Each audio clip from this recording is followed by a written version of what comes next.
Балапан бізбен бірге жеміс-жидектің түрлерін үйрен.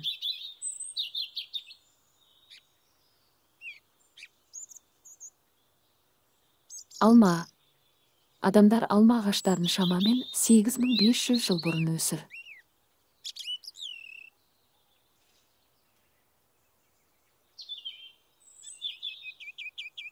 Алмұрт. Швейцарияда алмұрттан алмұрт балы сироп жасалады.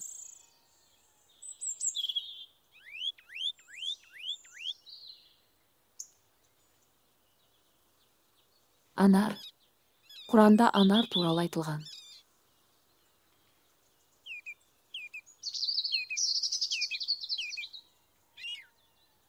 Банан. Банандар сары ғана емес, қызыл, тіпті қара болады.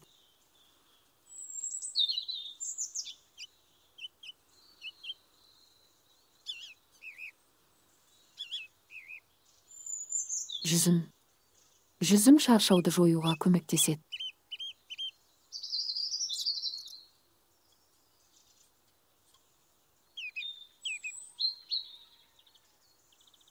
Құлпынай. Бельгияның бірі қаласында құлпынай мұражайы бар.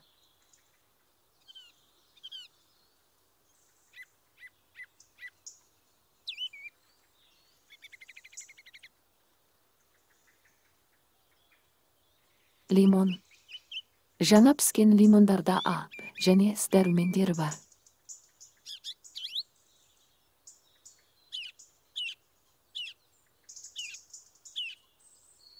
Мандарин.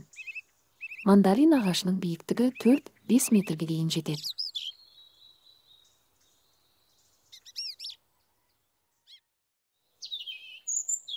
Шабдалы.